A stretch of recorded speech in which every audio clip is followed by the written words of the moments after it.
Bonjour, je suis Olivier Cracus et bienvenue sur la chaîne OkProd.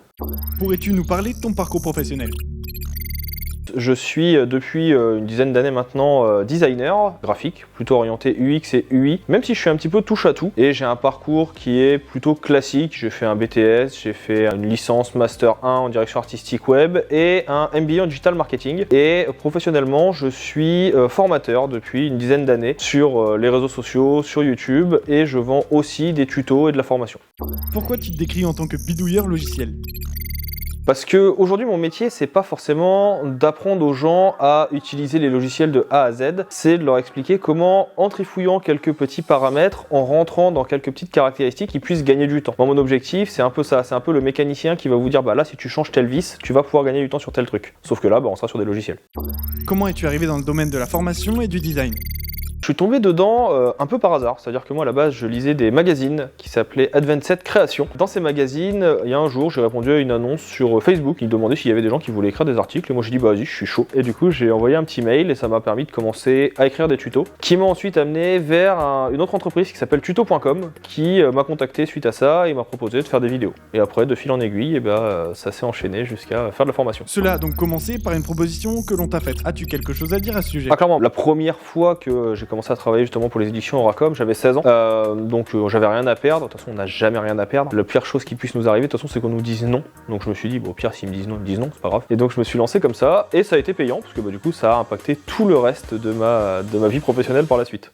Quels projets t'ont aidé à te lancer dans ce domaine ? Alors il y a plein de choses qui m'ont inspiré forcément. Alors moi déjà de base les premières inspirations pour le design, ça va paraître un peu cliché, je suis un gamin des années 90, moi je suis très fan de Dragon Ball, tout ce qui est dessin de manga, d'animation. Et pour ma vie professionnelle, et je le dis à tous mes étudiants, ça les fait toujours marrer, le film qui m'a inspiré professionnellement parlant c'est Yes Man avec Jim Carrey. Et puis après bien sûr forcément tout ce qui est cinéma actuel, j'aime beaucoup, tout ce qui est les comics, ça me parle énormément aussi. Enfin voilà, je suis un peu curieux de tout, mais ouais Yes Man ça a été un des films qui a inspiré ma vie professionnelle. À quel moment cette passion s'est-elle professionnalisée ? C'était par les articles ? Alors non, au début les articles c'était vraiment en me disant ça me fera de l'argent de poche. J'ai vraiment commencé à professionnaliser les choses il y a 6-7 ans quand j'étais en master et que je me suis rendu compte que la chaîne avait un petit peu d'engouement sur YouTube. On était à 5000 personnes à l'époque, ce qui n'était pas forcément énorme, mais pour moi qui avait l'impression que c'était le paradis, c'était 2 fois le village dans lequel je suis né. Et surtout j'ai vu que ça commençait à rapporter un petit peu d'argent, parce qu'on va pas se mentir, faut quand même manger. Donc à ce moment-là je me suis dit qu'il y avait peut-être quelque chose à faire. Je me rendais compte qu'au niveau des écoles, j'étais pas forcément fan de comment l'enseignement était fait dans les écoles. Et donc je me suis dit pourquoi pas essayer autrement et pourquoi pas proposer à des gens un enseignement que moi j'ai pas eu. As-tu un logiciel de prédilection ? Le Olivier d'il y a 5 ans, il te dirait c'est Photoshop parce que c'est le truc qui me permettait le plus de créativité. Je pouvais tester des outils, je pouvais faire du dessin, du photomontage, etc. Aujourd'hui, je m'oriente de plus en plus vers Illustrator. Forcément, pour le côté illustration et surtout professionnellement, c'est beaucoup plus intéressant. Je suis aussi pas mal intéressé à tout ce qui est outils de web design aujourd'hui. Webflow, WordPress, Figma et autres. Comment restes-tu informé des nouvelles tendances et des mises à jour ? Je fais un travail de fond qui est simplement un travail de veille. C'est quelque chose qui pour moi est extrêmement important et qu'on a tendance à négliger. Je sais que les nouvelles générations le font pas en se disant ça sert à rien. Donc je vais lire beaucoup d'articles, je vais lire les docs des logiciels, je vais aller regarder des tutos d'autres collègues, je vais aller regarder des projets, je vais discuter avec d'autres professionnels pour voir comment ils utilisent les outils. Enfin voilà, ça va être beaucoup d'échanges, beaucoup de veille et de réflexion. Pour faire simple, j'essaye de développer une compétence qui s'appelle apprendre à apprendre, tout simplement. Et que les gens ont tendance à négliger. Parce que quand on est jeune, on se dit que ça sert à rien. Et quand on est vieux, on se dit qu'on n'a pas le temps. Et moi je le prends ce temps pour permettre aux gens de l'avoir. As-tu des sites ou des livres à recommander ? Je vais déjà recommander la chaîne OkProd, forcément. Je fais ce qu'il faut pour que les gens puissent aller dessus et qu'il y ait des informations. Après, j'en suis énormément des youtubeurs, il y en a pas mal. Vous pouvez aussi aller voir les youtubeurs Balo, vous pouvez aller voir Justin Buisson, qui propose des choses assez intéressantes. En termes de tutos, tuto.com, clairement, il y a ce qu'il faut. En termes de bouquins, il y a énormément de bouquins qui sont disponibles, que ce soit chez Juno, chez Erol. Ils proposent dans plein de thématiques des choses assez différentes et assez variées. Donc, il y a vraiment beaucoup de choses. Il y a aussi beaucoup de sites. Vous pouvez aller chez Créapile, qui qui propose énormément de pilules créatives justement. Vous avez le blog du web design, enfin il y a une infinité de choses. Il suffit juste de lever un caillou et vous allez en trouver des veilles. Comment abordes-tu un nouveau projet? Et suis-tu des étapes spécifiques? Littéralement, en vrai, j'ai un process assez classique. De mon point de vue, et je sais qu'il y a des gens autour de moi qui sont pas d'accord avec ça, je suis un très bon technicien mais un très mauvais créatif. Du coup, mon point de vue, c'est que je vais faire énormément de veille. Je vais regarder beaucoup ce que font les concurrents. Je vais regarder énormément aussi les choses qui vont être liées au domaine, faire des moodboards, faire des croquis. Voilà, je vais faire beaucoup de recherches en amont pour pouvoir orienter la direction artistique. Les idées, elles viennent pas comme ça. Il faut aller les chercher. Ça n'existe pas le talent inné. Le talent, c'est pas quelque chose que l'on a de naissance, c'est quelque chose qui se travaille. Et donc du coup, on va travailler ça. Comment arrives-tu à concilier tes recommandations avec les envies des clients? Le secret, il est très simple pour que ça se passe très bien avec le client et suivant les demandes, c'est la communication. Vous posez des questions, vous demandez exactement ce qu'ils recherchent, vous leur proposez des pistes préalables, c'est pas vous faites tout un projet, à la fin vous dites voilà, le projet c'est ça. Non, c'est vous commencez à échanger avec eux, vous leur dites vous leur demandez ce qu'ils veulent exactement, vous leur proposez les solutions et on va comme ça, en échangeant. C'est tout ça, c'est la base des méthodes agiles aujourd'hui, le design thinking ou autre, ou le scrum, et c'est comme ça que ça marche. Y a-t-il des défis récurrents dans tes projets de design? Alors il y a toujours des difficultés, c'est-à-dire qu'il va falloir trouver le bon logiciel, le bon axe créatif, la bonne démarche, les bonnes choses à proposer. Donc encore une fois, le secret ça va être l'échange, de voir aussi quel est le budget du client, quelles vont être ses attentes, quels vont être ses besoins.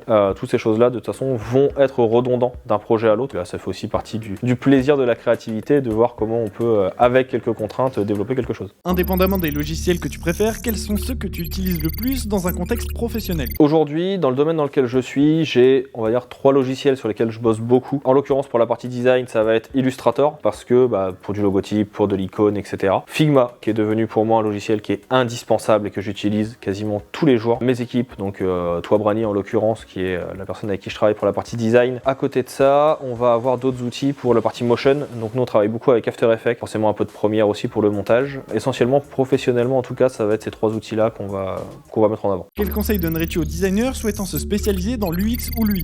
Ouais, alors le conseil en fait, quel que soit le domaine, même si vous vous lancez en concept art ou quel que soit le domaine créatif dans lequel vous allez vous lancer, je vais avoir 2 choses sur lesquelles je veux que les gens se posent. La première chose, c'est que vous pouvez pas tout savoir, donc il faudra faire de la veille, il faut que vous appreniez à apprendre, il faut que vous alliez chercher des informations. Arrêtez de penser que vous savez tout, ça s'appelle l'effet Dunning-Kruger, où on a l'impression qu'on sait tout parce qu'on a quelques connaissances avant de se rendre compte qu'en fait on ne sait rien. Et c'est pas moi qui dis ça, c'est Socrate, c'est la base de l'UX, je sais que je ne sais rien. Donc ça, c'est la première base. La deuxième base, c'est qu'il ne faut pas avoir peur de collaborer. Moi, j'ai fait ça pendant des années. J'ai fait l'erreur de bosser tout seul en me disant que ça allait marcher. Et c'est quand j'ai commencé à travailler avec d'autres personnes autour de moi, à échanger, à partager, que là, ça a commencé à marcher. Donc, on a beau être des artisans du design, au final, un artisan, c'est bien, mais ça ne travaille jamais tout seul. Ça travaille avec d'autres personnes. Donc, faites-vous confiance, mais faites confiance aux autres aussi.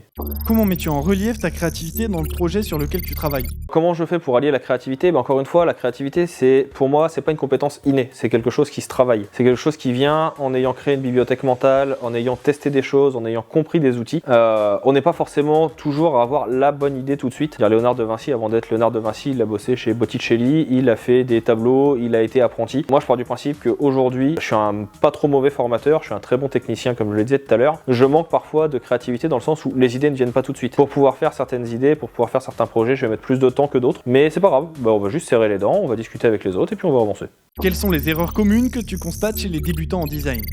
C'est que vous êtes persuadé, et je le suis aussi, ça m'arrive encore maintenant, de tout savoir. Et en fait, on ne sait pas. Le truc, c'est qu'il y a ce souci-là qui fait que de facto, automatiquement, les gens vont essayer de tout créer et de tout faire en disant c'est moi qui l'ai fait. Et le deuxième défaut qu'il va y avoir avec ça, c'est qu'à vouloir tout faire, en fait, vous n'avez pas forcément les compétences au début et vous vous lancez dans des projets ou dans des choses qui, graphiquement, professionnellement, seront pas au niveau parce que vous avez voulu à tout prix le faire vous-même. Le problème, c'est que, il y a des gens qui sont spécialisés dans certains domaines, d'autres dans d'autres domaines. Par exemple, je suis très mauvais en dessin. Je suis pas le roi de l'illustration, mais parfois, pour des projets, on a besoin d'illustration. Il faut savoir se faire accompagné de personnes dont c'est le métier. Il y a des fois, j'ai besoin de 3D. Je vais pas m'embêter à aller apprendre la 3D parce que j'ai pas le temps et je peux faire confiance à des gens dont c'est le métier. Parfois, pour monter des interviews, j'ai besoin de gens qui sont des monteurs et donc du coup, je vais pas forcément moi-même faire une formation en montage. Je vais embaucher des gens dont c'est le métier parce qu'il faut qu'on gagne du temps, il faut qu'on aille le plus rapidement possible et surtout que ça soit le plus qualitatif possible. Donc il faut mettre un peu son ego de côté. Comment vois-tu l'évolution des rôles des designers en freelance et en entreprise?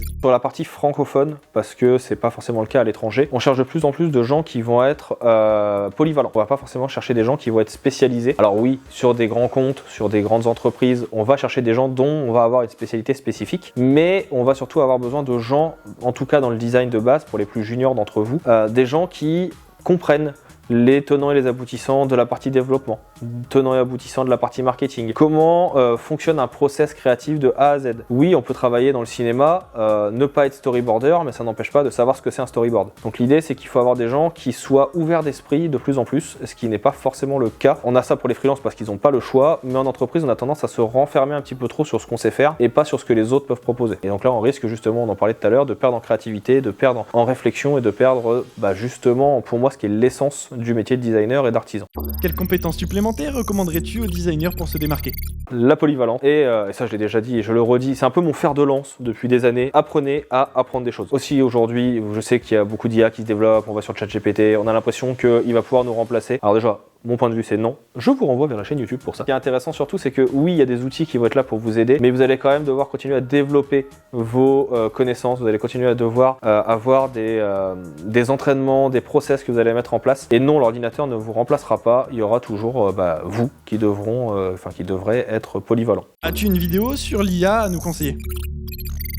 Sur l'IA, j'ai fait quelques vidéos pour l'instant sur comment fonctionnent les outils plutôt de Firefly, qui est l'intelligence artificielle de Adobe. Il y a quelques vidéos de fond aussi que j'ai réalisées où je donne mon point de vue, qui sont assez intéressantes. Ça permet d'ouvrir un petit peu le débat et dans les prochains jours, dans les prochains mois, je compte faire une vidéo qui va vraiment être beaucoup plus complète sur quelles sont toutes les possibilités offertes par les outils Adobe en termes d'IA, aussi bien sur la vidéo, sur la photo, sur l'illustration. Il y a énormément d'outils qui se développent, il y a énormément de choses qui se mettent en place. Le problème, c'est qu'aujourd'hui, ça change extrêmement vite. Ce que je vous dis aujourd'hui à la caméra ne sera peut-être plus vrai dans 2 heures. On va voir ce qu'on peut faire, mais déjà, encore une fois, il va falloir apprendre à développer ses compétences de vous-même pour pouvoir justement vous adapter à ces outils. Selon toi, quelles sont les tendances émergentes les plus impressionnantes qui vont apparaître dans le monde du design dans un avenir proche? Clairement, il y a les IA, forcément, c'est un sujet qui est très clivant, parce que forcément, entre les gens qui sont contre parce qu'il y a des problèmes de droit d'auteur, les gens qui sont pour parce que ça fait gagner du temps, les arnaqueurs qui pensent qu'ils vont devenir riches avec ça, comme ils ont cru qu'ils allaient le devenir avec les NFT. Il y a de tout, il y a à boire et à manger. Moi, mon point de vue, c'est que c'est des outils. C'est des outils qu'il faut qu'on utilise, qu'il faut qu'on apprenne à connaître. On n'est pas obligé de les utiliser pour tout, comme en tant que designer, on n'est pas obligé d'utiliser un pinceau ou un crayon à chaque fois qu'on fait un projet. Mais ça n'empêche pas que les outils existent. Donc, pour en avoir moins peur, la solution, c'est de les apprendre, de découvrir comment ils fonctionnent et d'essayer de les amadouer, on va dire. Pour moi, il y a d'autres domaines aussi qui vont de plus en plus se développer. Là, je repars par exemple sur le design d'interface, parce que c'est quelque chose sur lequel je bosse pas mal en ce moment. On va avoir beaucoup plus de no-code qui vont se mettre en place avec des outils comme Webflow, comme Framer et autres. Donc ça va être intéressant aussi de s'orienter vers ça. Et s'il y a bien aussi un autre domaine sur lequel les gens, il faut qu'ils continuent à se former, la 3D. Parce que forcément c'est de plus en plus impactant. On voit des outils comme Unreal Engine 5 qui sont magnifiques, qui pourraient faire limite du photoréalisme. Il va falloir maîtriser ces outils-là, ça va être des compétences à développer. Que dirais-tu aux personnes craignant que l'IA fasse disparaître certains métiers? Pour moi, de toute façon, on est dans des métiers numériques où, de toute façon, tout change très vite. Donc, ce que je vous dis aujourd'hui ne le sera pas forcément vrai demain. Aujourd'hui, il y a des gens dont le métier, c'est de faire des couvertures de livres. Mon point de vue, ce type de métier va disparaître. Alors, je dis pas qu'ils vont disparaître demain et je le demande pas non plus. Ceux qui font de l'illustration vont disparaître. Ceux qui font des petits photomontages à 2 balles vont être remplacés par de l'IA. Oui, ça fait un petit peu mal de dire ça, mais en même temps, est-ce que ça va pas leur permettre de plus développer de créativité dans d'autres domaines? Il y a des métiers qui n'existent pas encore, qui vont se créer, c'est sûr. Des gens qui vont devenir des spécialistes de l'UX, mais en VR, des gens qui vont devenir des spécialistes de l'AR, des gens qui vont devenir des spécialistes de l'IA. On a le terme de prompt engineering qui va arriver, qui prend de plus en plus d'ampleur. Donc il y aura des changements, mais il y en a toujours eu des changements. Il y a 100 ans, les affichistes faisaient les affiches à la main. Aujourd'hui, je mets n'importe qui au défi de faire une affiche à la main. Un de mes premiers travaux, et ça j'en parle pas souvent parce que c'est pas toujours drôle dans mes présentations, mais mon premier stage, moi j'ai travaillé chez un mec qui faisait du papier peint à la main. Son métier, c'était de designer les motifs de papier peint. J'ai appris à faire des pochoirs, j'ai appris à peindre, j'ai appris à designer les papiers peints sur des laits de papier de 1 mètre en aquarelle pour ensuite qu'on les envoie directement dans des entreprises qui en faisaient du papier peint, qui déclinaient le motif. Déjà à l'époque, donc c'était il y a 20 ans, ils étaient plus que 3 en France. Aujourd'hui, il n'y en a plus. Et pourtant, c'est un métier qui était ultra important. Ça s'est digitalisé, ça existe encore. Demain, les gens qui vont faire des motifs pour les papiers peints, ils utiliseront peut-être de l'IA. Mais en même temps, est-ce que c'est grave? Non. Tant qu'il y a des gens qui peuvent bouffer et qu'il y a du travail, je pense que c'est ça le plus important. Sur quels réseaux sociaux peut-on retrouver OkProd? Un peu partout. On est sur YouTube, forcément. LinkedIn, donc soit sur mon compte perso, soit sur le compte de la boîte, où on met des petits cadeaux, on fait des petites questions à la communauté, des petits exercices. Disponible aussi sur TikTok, on est sur Instagram, on est sur Facebook, même si je sais que beaucoup d'entre vous n'êtes plus sur Facebook. Si vous voulez un peu plus de perso, alors là c'est plus un peu bullshit on va dire, mais vous pouvez me retrouver sur Twitter, enfin X. Je suis pas un troll sur les réseaux, c'est juste que je poste un peu moins. BeReal, si vous voulez voir l'envers du décor, il y a aussi BeReal. Tout est disponible sous le nom OkProd, sur Blue Sky aussi. Enfin voilà, dès qu'il y a un réseau qui sort, de toute façon, encore une fois dans l'optique de apprendre à comprendre comment ça marche, je suis dessus. As-tu un message à faire passer aux abonnés ? Lancez-vous. De toute façon, vous n'avez rien à perdre.